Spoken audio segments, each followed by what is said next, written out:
Hello, and thank you for joining the ARC of Fort Bend County Parent Education and Support Group meeting on Zoom today. I'm Carrie Axtell, the Advocacy and Youth Programs Director. A little bit about us. The ARC of Fort Bend County is a nonprofit organization established in 1968 for people with intellectual and developmental disabilities, IDD, such as autism, Down syndrome, cerebral palsy, and more. We ensure opportunities for people with IDD and their families to maximize their quality of life within our community. We do that through disability rights advocacy for and with people with IDD. We provide information about community services and resources, organize resource fairs, support groups like this one for parents and adult siblings. We hold several high-quality social and recreational programs for people in their teens, 20s, and into mature adulthood. We also offer we are also home to the largest Special Olympics delegation for adults in the region. We have 10 different sports and over 100 athletes that are part of our Special Olympics here at the ARC. The ARC of Fort Bend County is your go-to source for people with IDD here in Fort Bend County.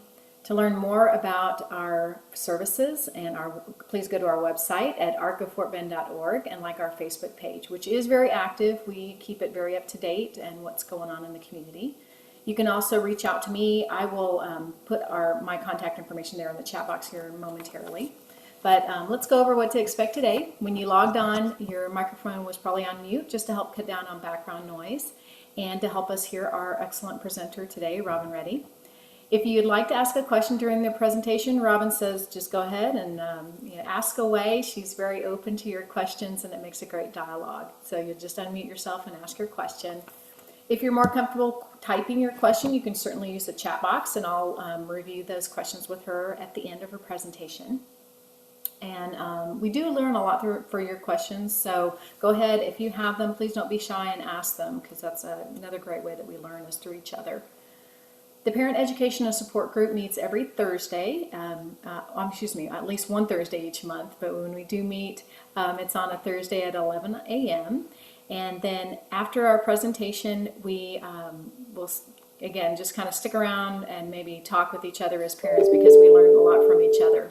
So if you want to stick around after Robin concludes her presentation today at noon, I welcome you and we can, again, share and discuss ideas and thoughts and help each other. If this is your first time joining us, welcome, and you're in for a treat. We have a lot of great professionals and knowledge and expertise here in our community and people that like to help us parents out. And this month we're so glad to welcome Robin Reddy with Lighthouse Learning Resource. And Robin is going to present, it's called Tips, Taking an Interest in Preparing for Success, to help prepare for life's events, school, work, employment, and community involvement. So Robin her professional training includes a Bachelor of Arts in General Education through early childhood through 8th grade, and a Master's in Special Education. Robin has extensive training in autism, curriculum, sensory processing, behavior, all kinds of minds, 8 neurological constructs of learning, mediation and negotiation training, as well as special education law. Her areas of concentration include educational consulting with families and educators, navigating the public education, employment training, job coaching, and company disability training. For educators, professional development, and parent training anchored in the science of behavior and supported strategies to change behavior, which is why we're so glad that she's here today. She does all this wonderful training. Robin actively serves on the PAC Advisory Board for Attention Deficit Disorder, is a former USA board member of the World Autism Organization, Pause Abilities, advisory to the Greater Houston Disability Chamber of Commerce, and advisory board for Camp Beloved and Beyond. And you can visit her website and online store at lhlearningresource.com and senso-science.myshopify.com. And I'm sure Robin will share a little bit about that with us here. So thank you for being here, Robin. Yeah, thank you for having me. I really appreciate it. And that's a lengthy intro. I think I'm gonna have to chop that down. So Laura and Michelle, we're happy you're here. Just know that you can ask questions as we go along. Don't hesitate. I'm not here for myself. I'm here for you guys, and I am a mom. My youngest daughter has dyslexia, now 27, doing well. The first time I ever had to navigate getting services was with my own child 20 some odd years ago. I'm sister to Laurie Lorraine Reddy, who died in the State Institute in 1969, long before, well, PL 142, PL 94 142. That's the first law guaranteeing children the rights to an education, and that started in 1975. 40 some odd years ago is when we first started saying children with disabilities could go into the school building and receive services. And so Laurie died before that happened, was institutionalized. And so my company is named in her honor. I can't rewrite her history, but I helped script the future of others. Lighthouse Learning Resource, LLR, Laurie Lorraine Reddy, LLR. She's always in the forefront. Let me just tell you a little bit about Sense of Science. This is a 20-year effort on my part of, as I am an educator, and I'll be real quick on this one, but I'm an educator, and it always baffled me that when I took my college courses for my degrees, that I never learned about the brain, the neurology.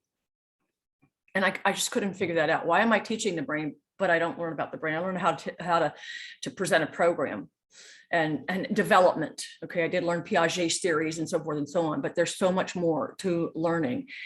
Science has really the last 30 some odd years caught up on several parts of the sensory system, and we're going to get into that, and the brain, the mind, the brain and body connection, and that's where I focus. If you have a child with learning challenges or behavior, you focus on those first. And some of you, I don't know if your child has autism or what, but Dr. Temple Grandin is a well-known author, presenter, PhD at Colorado State University for animal science, who says that the sensory system is the first thing you need to attend to. And she is so right. So Sense of Science is focused on that. It's not for you to go shop either. It's got tips. I'm just started building that. But I also have a curriculum that's going into Dickinson ISD called the Anchor Teaching Framework, all about the neurology, the brain, and body connection for learning and behavior. Okay, so that's that. We'll move on. Oh, it's a lot, but do I advance or do you? There we go. Number one thing you have to remember is, and I would love to know, you can put it in the chat box, if your child has a learning disability, autism, just something brief that you're comfortable to share. And then also, is your child served under a 504 plan, or is your child served under IDEA, Individuals with Disability Education Act?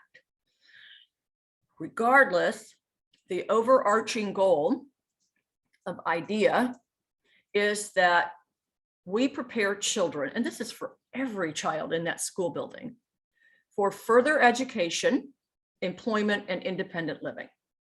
So, so this goal is what you always think about. You're going to look at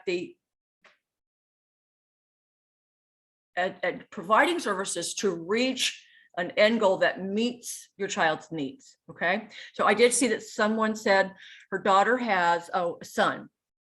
Oh, Carrie said it. Okay, good. And then Michelle, got it. All right. So let's go on to the next slide. So we're always thinking about the reason slide number 3, I think it is, but I think the reason that I share this goal right up front is because I want you to look at your child as what they can do. And I have never, ever met a child in my 20 plus years, almost 30 years of teaching. Never have I met a child that did not learn. Thank you, Laura. So children learn. Second big thing I want you to remember, I hope you all have your child listed on the state waiver. And I think Carrie, afterwards, if they stay on and they want to chat about that with you, you're going to be able to guide it. It's not my wheelhouse, but I always talk about it. It is so important. We have like a 10-year, 12-year, whatever, 15-year wait here to receive funding for services as your child grows up. You can access recreational therapy, speech, PT, whatever, but you've got to get on a waiting list, which is incredibly long. We're going to look at 3 areas: the home, the school, and the community, and everything in between? Can we have those numbers? What numbers do you mean, Laura? For the waivers. Oh, the phone numbers and such. Yes, ma'am. Yeah, And I'll yeah. share those. Yeah. We'll Carrie share will, those after her presentation. Absolutely. Yep. you'll get, that was a good question. Thank you so much. You bet, anything. So at home, let's think at home. One of the things I encounter a lot as an educator, and then in the work that I get to do, I'm so fortunate to do, is parents are always trying to do for their child. And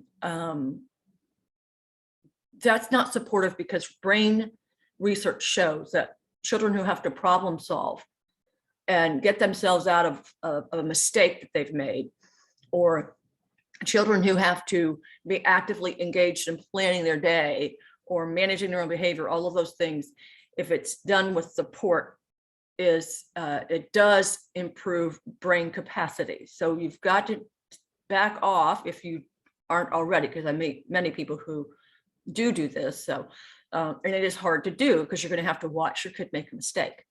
And I can remember doing that with my oldest, and she looked like she was 4, and she was only 2 or 3 in a McDonald's thing, and she was being a little toot because she was 2-ish, and somebody wanted me to go over and scold her, and I was watching. Don't get me wrong, I watched her to see if she could get herself out of what she got herself into. And then later on, I talked to her. You had this to do and this to do, and even that young, do that. So the other thing is establish routines at home, make things habitual. With our children, I just did some kind of survey that asked how many, in my work, how many people do I support that have ADHD? And I really had to think about it. Pretty much everyone. I have ADHD. I also have significant hearing loss that I did not find out about till I was in my 40s. And then I self-diagnosed. No, I didn't find out until I was in my 50s, self-diagnosed dyslexia in my 40s, when I found out that my daughter has dyslexia. My brother has it severely. And so, a lot of things that I went through when I was a child. I had speech when I was young. I started kindergarten when I was 4. I had no business being in school at that age. So when we left for Europe, my dad was in the military. And when we left for Europe, they held me back in 4th grade. Thank goodness they did, because I really needed that. So hang on. I'm sorry, I shouldn't type. I wanted to say hi to John. All right. Okay. So the more of the routines and habits that I created as I grew up, the better my life ran. It was more smooth. And as a teacher, if you look at the classroom, everything is organized. Just come in, do this with your backpacks. Next. The home should be that way. Set up things at night, what you're going to wear tomorrow. 2 choices of outfits. It's either A or B, non-negotiable. And how do you teach that? We'll get into that in a few minutes, about using certain strategies to help your child understand what the routines are. The other thing is, when we say this, we have children who have behavioral challenges. And I get that. They can become overwhelmed. That's our sensory system, the brain and body, that is at play here.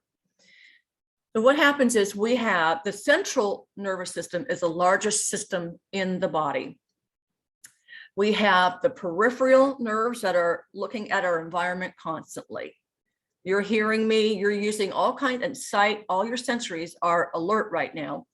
Looking at Carrie, looking at a video, presentation, and that's the sensory system coming in through the peripheral nerves. So pretend this is the spine, and my hands, my eyes, everything's sending messages, and this is happening right now. It goes up to the spine through the brainstem, and then goes over to our brains have a bunch of lobes. We don't need to know all of that, but it goes to what we call the prefrontal cortex, or the frontal cortex. But the prefrontal cortex is where all executive functioning occurs in the human. That is not fully mature until you're about 25, 26. Add to that any kind of neurological difference, it takes a lot longer. And if you're like me at age 64, you're still working on it. It's just what it is. But I learned when I was younger, routine, routine, routine. And I do everything with a routine. So inside the, like the temporal, the mid area of the brain is what we call the limbic system. And within the limbic system are these two tiny little almond-shaped structures, and they are on each side of the brain. And the amygdalas have been there since human. And those are our fight, flight, or freeze response. Very primitive part of the brain. You can't control its response. So if I were going to throw something heavy towards you, that's a reflex. You're automatically going to have a response because this amygdala is telling, okay, prepare yourself. The amygdalas actually swell a little bit when they're feeling threatened. So if you have behavior, the way the system is supposed to work, and we have to understand humans are emotional. We learn through our emotions and our experiences. So peripheral, central, brainstem sends a message to through the brain. And if there is an alert system, it gets right to the amygdala. And if I can't, then the executive functioning part of the brain is supposed to help the amygdalas calm down and say, everything's okay, take deep breaths, we got this. If we can't do that, we have an explosion, a meltdown. This information comes directly from Dr. Dan Siegel. I should have put resources on. I can always get that to Carrie. Don't let me forget, Carrie. Dr. Dan Siegel, The Whole Brain Child, incredible information, and YouTube's out there. So he does this thing with children. He even looks at them and says, okay, and they all know. And in my anchor teaching framework, we teach about all these pieces of the brain and neurology to children as early as first and kindergarten. They can do it. We modify the terms, but we can do it. It's before this message sent to the amygdala, something is wrong, and the prefrontal cortex can't get the amygdala to calm down, and you have the explosion. What we do is, and what you can do at home, is plan on a good day with your child. Okay, Sarah, today we're going to talk about sometimes you get emotional and things happen, and mommy does too, and daddy does too, and so does have you ever even seen a dog and a cat do as well? They have the same elements and structures through the fight, flight, or freeze. So what we can do is find a safe place in the house where you feel comfortable when you are overwhelmed. Just remember, there's so much more to this, you guys, but I want you to know this works wonderfully. Dr. Ross Screen is another one, The Explosive Child. I'll get you those two books, Carrie. So what we're going to do, Sarah, is plan. And we're going to write out that plan. We're going to create a little, either a story with it, using the cell phone. Just take pictures of your child doing what they can do. What's their plan? And so they do that, and then you can video model it. And then we practice and we role play. So now day comes along, Sarah comes in, is upset because whatever, and you can see her, you can see there's so much more. There's a sensory system called interoception. I can't go there now, but it does. Your heart starts racing. Sarah can tell that her heart's racing. She's sweating, her fists are clenched. And it's at that point, someone or mom or dad will initially, after you've done the planning up front, just looks at them and does this. And that means go to your safe place, or you can use a visual cue. So now we're looking at strategies. The visual cue that says go to your safe place. There is, I don't think we'll have time today. I wanted you to see this. So Carrie, when you get a chance to watch this video, Embrace the Shake, it is amazing. Yeah, give one more second on this page. Amazing about this man that was an artist, and he ended up having a neurological problem that emerged later in life, and how he had to change his whole perspective about himself. And it's just amazing. So anyway, the other thing is demystify your child. Your child should know about their challenges. They should know about, my children know about my challenges. I also have anxiety, by the way, because after all that learning challenge and things I had going on, it crept up and traumatized me. I wasn't smart, couldn't do whatever. And then important that at home you take time for yourself. mom, dad, somebody should have a safe place too. All right, next slide. With the school, I want you to know, as an educator, I'm not in the classroom anymore, but as an educator,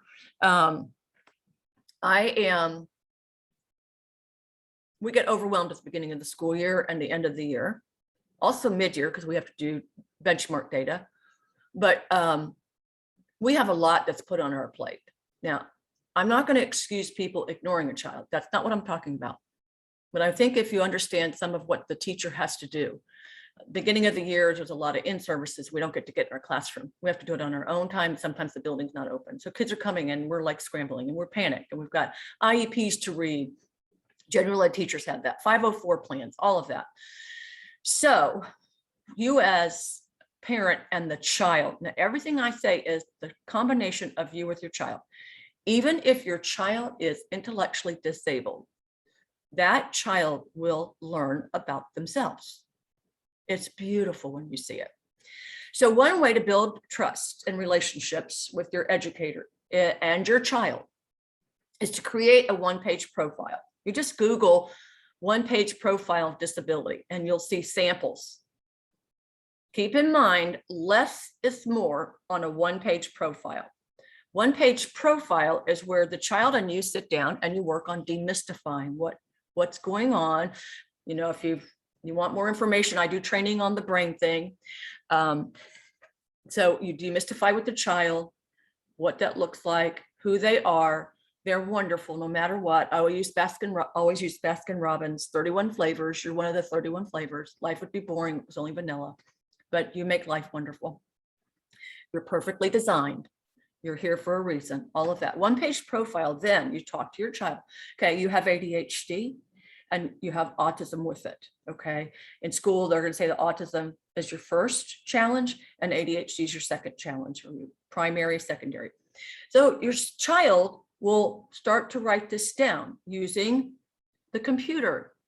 If it takes just the PEC system for a while, let them do that. They're gonna learn about themselves.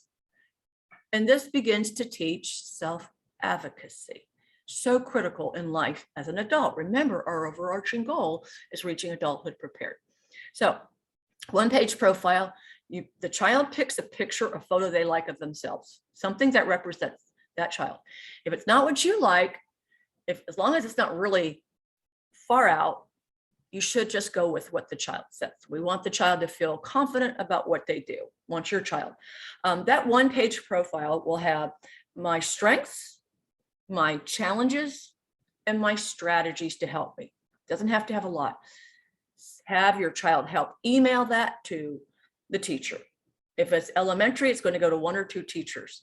If it actually should go to PE, music, and art, so maybe 5 teachers. But in middle school, you're going to have more, and high school more. That one-page profile for me as an educator is awesome.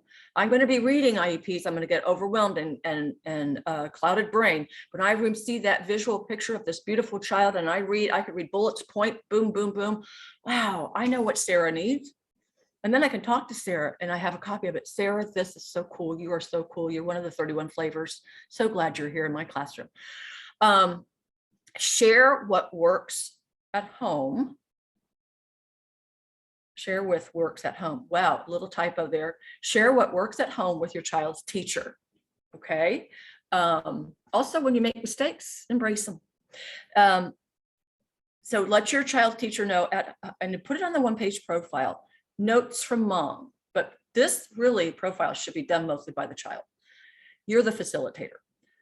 You should read and know all about your procedural safeguards. Those of you that only have an IEP, a 504 plan, you don't typically get the procedural safeguards. What those are state generated through Texas Education Agency, your rights and responsibilities,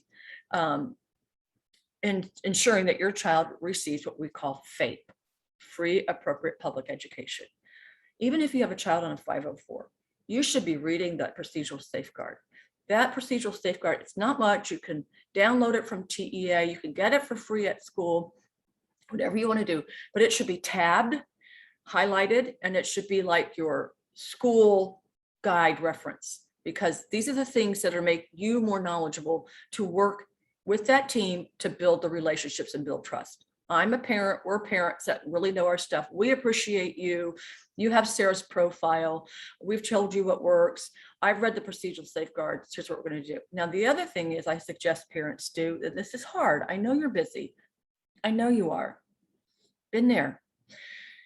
Data collection. You should be keeping your own data. You have your child's IEP. You should test your child at home. What does that look like? Look at the reading level. There's so many learning A to Z, learninga-z.com or .org is incredibly filled with things you can do to help determine what your child's progress is. But I don't know if it goes all the way to high school. But there are ways for you to look at what that IEP goal is saying your child can do. You check that out at home and you write it down in data, and I'll show you how you can do that. The other thing is managing your own emotions. Really hard to do. When I first got Jordan's support for my youngest daughter with dyslexia, it was the end of first grade, and she qualified for dyslexia services in second grade, and they were not going to test her. And I cried at the principal's doorway. And I said, plus the teacher she had it wasn't working. Jordan wouldn't read, she stopped. And I said, you got to get her out of there. And she said, well, who do you want her to have, Miss Reddy? And I had no idea. All I knew is I was panicked. My emotions were, my amygdala, this is my child. You've got to use strategies to keep your brain thinking, because it's hard. And I'll show you something about that with Wright's Law. Everything you do should be in writing. That is not to say I got you, but sometimes you might have to. But it's more to offer clarity. And then volunteer when you can, even in high school, volunteer. Okay, next page. This is where you can do some data collection at home. I had this for when we were doing more virtual, but we still have people doing virtual. So this is appropriate for any setting. You're going to put your child's name, all that information, and you're going to write down the date, the assignment, the accommodations you use, and the grade. You're going to start looking at this. Now, when you have an IEP, you get two documents. One are the grades from the gen ed teacher, the teacher of record, and one's the IEP showing the progress. That's not really a grade. It's monitoring progress on a child's, towards a child's particular goal. But you can keep that information yourself and then have that history. So when you go into a 504 meeting or an IEP meeting or ART meeting, you can say, well, my data didn't show, it doesn't really match with Sarah's grade you gave her. Or Sarah, actually, we checked her at home. She's reading higher than what you have. Things to do, because then you can negotiate. I really want her push for a higher reading level. She can do it. I have a video. I've taken a video. Here's a video of Sarah reading a level, G. You say she's only on a C. Things to do. Next slide. All right. This is data collection for same thing for the IEP. So you could see where, and I have these. So Carrie, if anybody needs me to send these, they're just easy. I just made them, and it talks about the date, and then you in the center right there, you're going to put in the what the goal is. You're going to write notes about what you noticed, and the data is going to show 30%, whatever. And it just prepares you better. These are tips for you to build that relationship, and also you're monitoring to help your child get to adulthood. And working on the emotional piece. All right, next slide. Speaking of emotional, Pete Wright, Wright's Law, From Emotions to Advocacy. He still has this out. I don't know if he's on third edition or what, but it's a great book. It's not that hard to read. You can tab it to what you like, what you think is good. And remember, I know this is hard, but you're trying to get your child to reach adulthood prepared, and we're just participants in all of that. All right, next slide. Now the community. Sometimes we have children who have meltdowns in the store, and that's normal, although nobody likes it. It's really hard for a parent. So what you do before you go to a store, if you have that, or expectations of what you have of your child. The oldest daughter, 4, I always had a rule that when we went into shopping and doing something, you did not come out with something, because money just doesn't come in and out. I'm not doing that. So we get into a little store. She's 4 years old. She's in a cart. She sees this vest she wants. She starts screaming about the vest. I said, no, Lexa, I told you no vest. And you're not walking out of here with it. If you decide you want it, save your money. I'll be gosh darn if that girl didn't do it, because her birthday was around the corner. And then she came to me and said, Mom, let's go buy that vest. So was it easy for me in the store with her? No, I was so embarrassed. But we planned together, and see, Lexa knew ahead of time. Does it always work? But she knew ahead of time what my expectations were. Once I was a firm no, she backed off a bit, but she still tried. With our children who have processing delays or processing speed that's slower, or auditory impairment, or vision or whatever, the best thing to do is to use the schedules, and you can use in pictures, okay? And this is teaching first, next, last. This is also helps with writing. It also helps with when your child comes home from school. You can point to the pictures. What did you do first in language arts? You have to be very specific. Okay, so you guys read a book. What did you do after you read the book? See that picture? What's the next? And then what did you do? Schedules, pictures, words, videos, whatever works for your child. I want to stop and add something I didn't put on here. I'm working with Carrie, you know Mara Laviola, right? She's a lawyer. Well, she's in Austin, and she does advocacy work, but she's actually a lawyer from New York, but she doesn't practice law in Texas. And her child has autism. They just found out, he's now, I think, in his late teens, like 17 something. He has cortical visual impairment. What that is, he will only see a certain spot of a whole picture. So it might be like, it's very complicated. It might be, so like if you guys had CVI, cortical visual impairment, you might see only half of my face. And some of these children that have ADHD or autism don't know that to them is normal. So this individual never spoke up, and it's become a very serious thing. In my case, not finding out that I had hearing impairment until I was in my 50s just blew me away. Then it's significant. And I thought, if I had just known, my parents had just known. I have always said, your children should have both hearing and vision checked by MDs, by medical doctors, not a screening. What we do at school is a screening. Okay, so I gave a little link here. It's about autismspeaks.org. Parents, just write that down. It doesn't matter if your child has autism or not. The strategies we use in ARD meetings for autism, I use it for every child. They're no different. And then you plan some kind of, using those pictures and stuff. You also plan for something on the go, an anchor toolkit. So if we're going out, they're going to have a meltdown, you might have some sensory products that they've already been exposed to and use and know how to do the calming. Remember, we've talked about safe place. You can look at your child, and you've practiced this before. Does it mean we go to the car now so you can take some deep breaths? Yes. Okay, we'll leave our basket here. So if you're going to leave your basket there, that's got all your stuff in it, you can go to a store clerk and have a prepared business card. I'm skipping around here, but it says special needs information, special needs card. My child has, we need to take a break. We'll come back for the card. And just go out, sit with your child. Don't talk because their amygdala is swollen. They need to just calm down. The best thing to do is not ask, why did you feel that way? What's going on? You don't say anything. Deep breaths, drink water. Your child's watching you do this. They're learning self-advocacy. They're learning self-regulation, self-management. When you're done and you made it through the community visit, you go home, give it some time, sit down with something really special that your child likes, even if it's just a big hug, and say, today when we were in the community, you felt like this, and look how you took care of yourself. You are one of the 31 flavors, wonderfully designed. Okay, next slide. Now, this is just me sharing with you. I don't know if you ever heard the poem of this lady, Emily. I just looked it up last night, but I decided not to put it on here. It was written in the, I think, late 60s.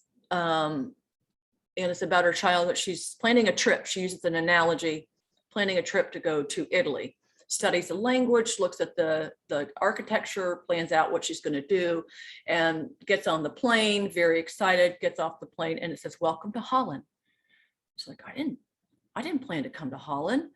And she's panicked and what she goes through. And she uses this analogy of when she had this plan for her child, and her child is born, and her child can't do the things she thought the child would do.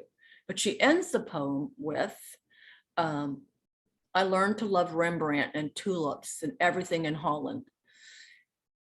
Any child you have, whether they have a disability challenge or whatever, all of our children are going to be a challenge. And so we do modify our parenting. So your child, always remember, is highly capable. I think one of the best things, Carrie, I don't know if you've ever done it or had Laura Buckner with person-centered planning, family to family uses that, helps. They do some things with Laura sometimes. They do a full training with parents. We had it at Monarch years ago.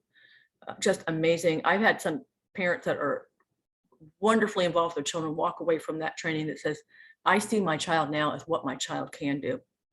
And so when we say welcome to Holland, we have to think of, we still think we're not where we were supposed to be, and we start doubting ourselves and doubting the child's ability. Your child's going to blow you away with what they can do. Okay. So modify your expectations, expect the unexpected. It's going to happen. Speak about the differences anybody has, but every family member has. In my family, we all know what each one of us are challenged with. One has OCD, one has dyslexia.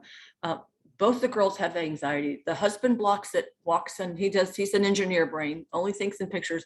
And we all talk openly about ourselves. It took us a while to get there, but now we laugh. You've got to be embraced. So-and-so down the street has this, you have that. I know, I get it. Some people ride a bike really early. Some people it takes 5 years or more. We're all different. We're all wonderful. That's true equity, social emotional learning. Research with your child about others who've had similar challenges. So I did that with Jordan. Walt Disney had dyslexia. Jordan just thought she was the bomb diggity dog, 2nd grade, thinking she was connected to Walt Disney. I showed her brain research of what's going on the left side of the brain. So research all about your child's difference with your child, not for.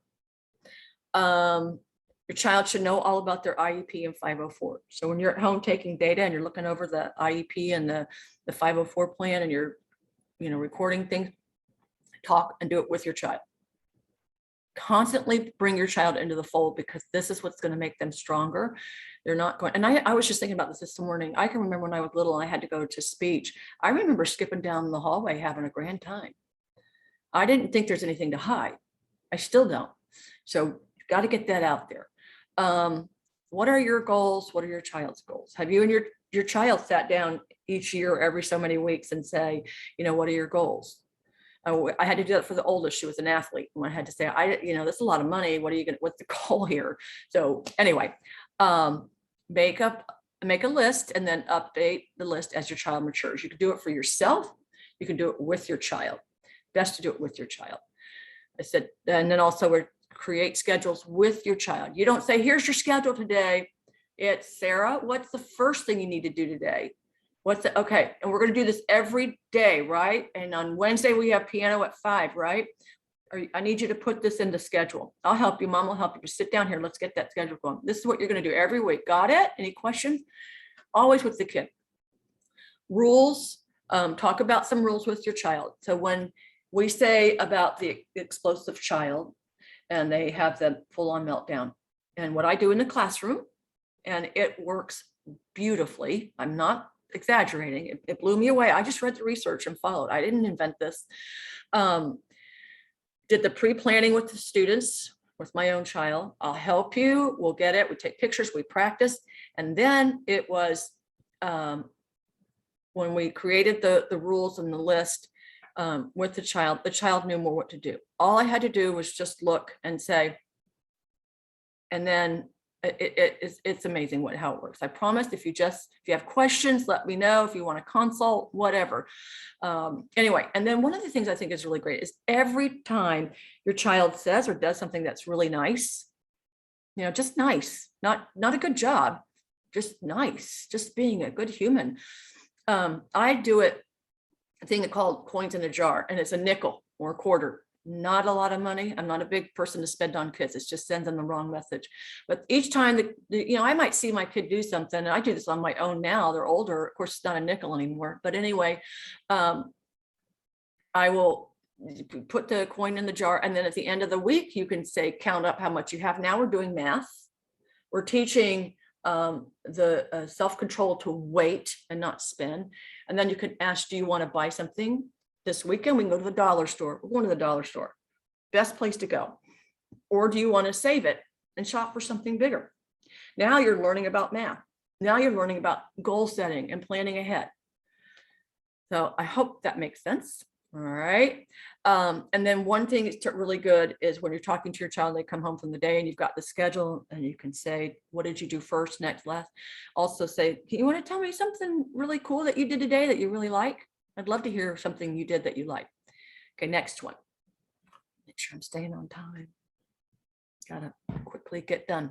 In the summer, I want you guys to push for extended school year for some of your kids. ESY, extended school year.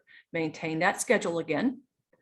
Try to do some reward system, coins and jar. It's realistic. They have to earn money. They have to earn money as an adult. And then play with your kids, limit technology. Next slide. Adulthood, post-secondary options. There's Texas Workforce Solutions. Carrie will be great with helping with that. Carrie, are you familiar with employment with the ONET interest profile at My Next Move? I've heard of ONET before, but I actually haven't done the interest profiler. So I will have awesome. to get on there and. I used it at Monarch, and it's just awesome. There are Life Skills for Living. Ansel Casey was a free website for a long time. I think it might still be. Wonderful resources. Know that in these days, kids have the option to go to college, even individuals with autism, learning disabilities, and ADHD. It's so exciting. We're getting better. You can go to a trade school. Lone Star is marvelous. They set a trade school up. You can get hands-on, no more science, no more reading, social studies, because some of these kids, that's hard for them. But what they do is you can pick a particular, go to ONET, find out what your skill set is. Then look at on Lone Star. Ooh, I'd like to do this kind of thing. They have auto mechanics, and this is a person that sees and does their hand. That's the kind of brains they have. 31 flavors, beautiful brain. We need you. And then they can go to they take the first semester of whatever trade they pick, and then they get a certification, a level 1 certification. If they like it and they want to stay in, and that bumps them up in their pay scale to get employed. Can be an assistant or an apprentice of some sort. If they like it and stay in, level 2 certification, 3 and 4, and that's a 2-year associate's degree without ever having to take the subject courses that drive them crazy, the reading, writing, and such. There's several, I only listed 2, 4-year degrees with wraparound services. The Texas Tech with Burkhart Center for Autism. Awesome stuff, awesome stuff. George Mason University in Washington, D.C. That's the Mason something, it's an assistance intervention service, but they do the wraparound service also for individuals with autism. All right, and next slide. That's more details. Carrie, pass this slide out to everybody. This is not for me, this is for everybody. This just gives more detail. And then let's look at you. You should tell yourself something that you did good that day, at least one time, if not more. And for every negative comment you think about yourself, please follow up with 4 things. I still do that. I have 40 things on my plate to do in a day. I look at the end of the day and I go, I only got 3 done. And then I start the negative talk.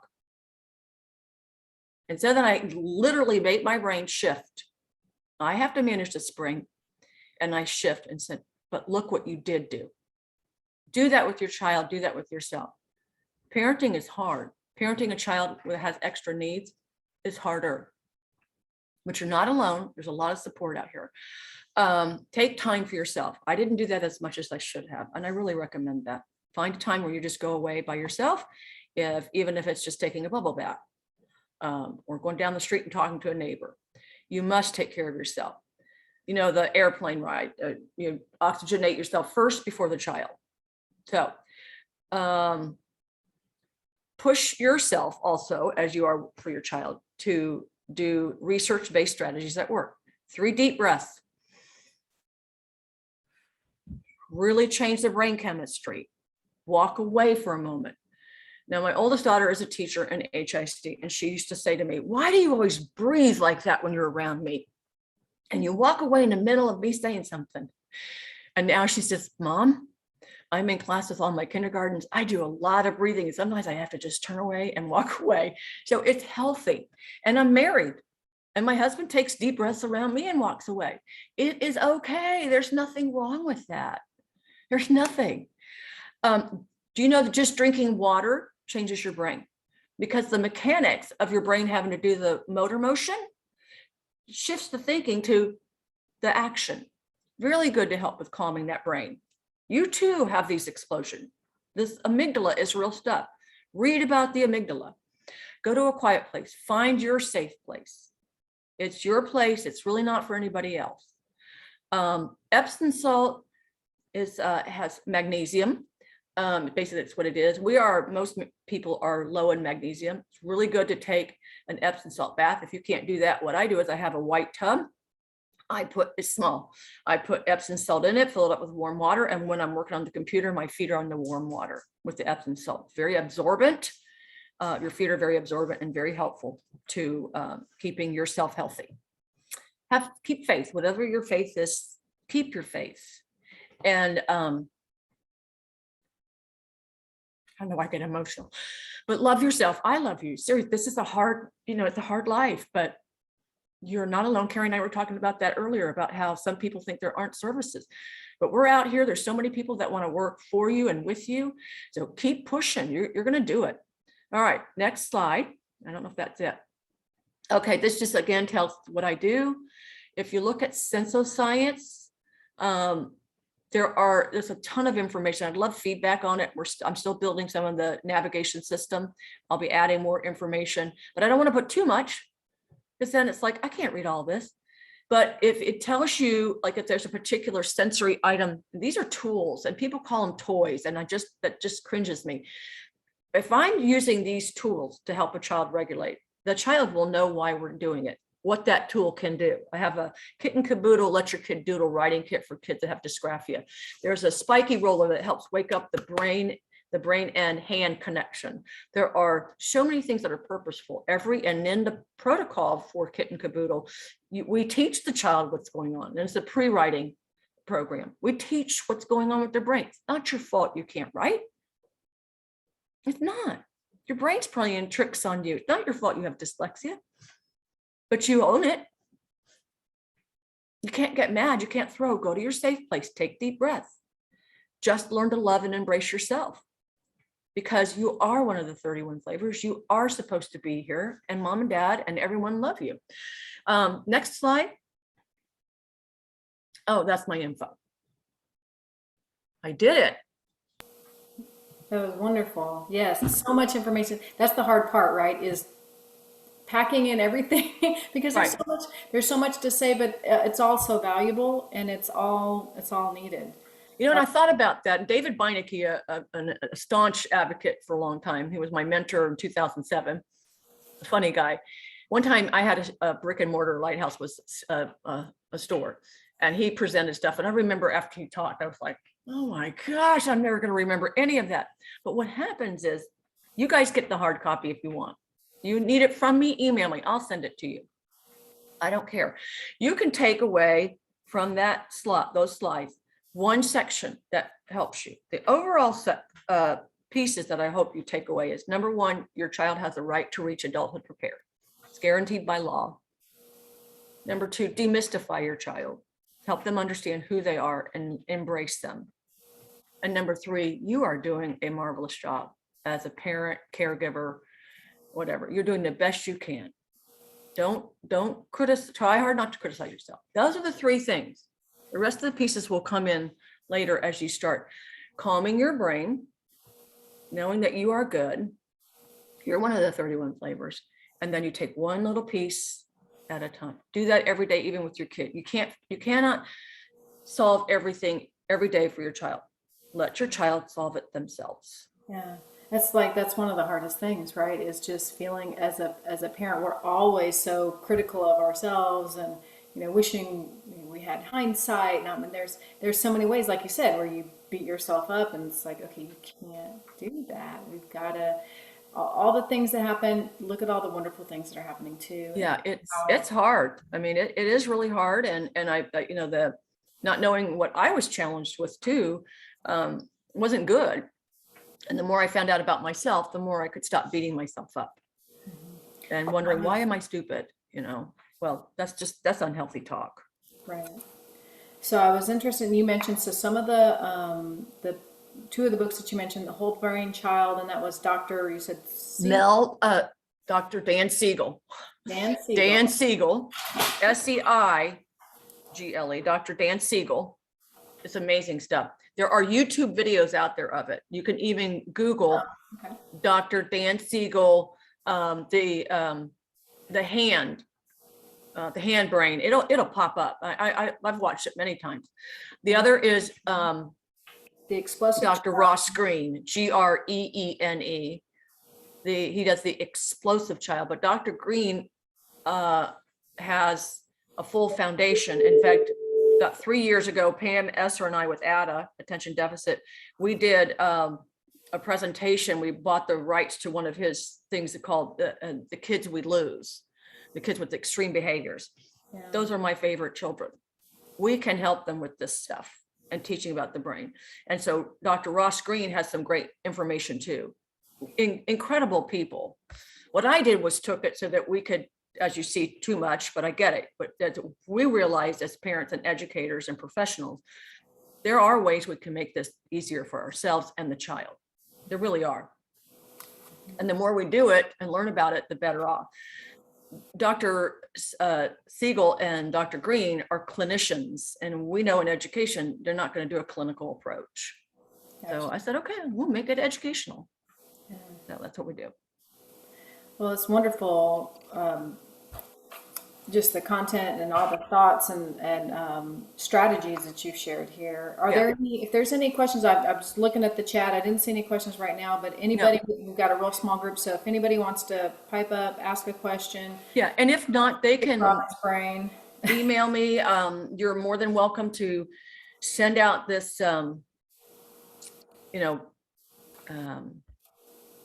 PowerPoint, because they can, take away a piece at a time and just start looking at it and figure out what they want to do. Some of my favorites are, I love the one-page profile. I mean, that's so helpful, like you said, just to teachers to give them a heads up and kind of know from the parent and the child's perspective, hey, here's my strengths, here's my weaknesses, here's the things that works for me. It's very powerful, Carrie. I can't explain it enough. When Jordan was little, and like I said, I showed her all the pieces of the brain and what was going on, and I was learning it myself for the first time. And she was in swim. She was just this itty bitty thing, and she was. It was winter time, and she did year-round swimming. And I was sitting across. I could see her in the pool, and she jumps out of the pool. I'm like, what is she doing? I remember she had this little green bathing suit on. She's so teeny, and she's yanking on the short to the coach, and she said, "Hey, I have dyslexia, and I don't know what you just said. Can you repeat that for me?" And I thought, that's awesome. Yeah. Yeah, that's okay. The coach was like, cool. Yeah. So we need to embrace this, our 31 flavors. Yeah. Yeah. And luckily, I think with time, our society slowly is, and all of us together kind of help to make it more acceptable. And yes, we shouldn't hide from this stuff. This stuff just makes us beautiful. Yeah. Yeah. All right. Well, listen, I got to scoot. I'm heading out of town. So off and running. And I'm so grateful that you allowed me to share a ton of information. And like I said, everybody, thank you for attending, and just take one thing at a time. Yes. Wonderful. Thank you again, Robin. Appreciate it. All right. Thanks. You guys take care. Bye.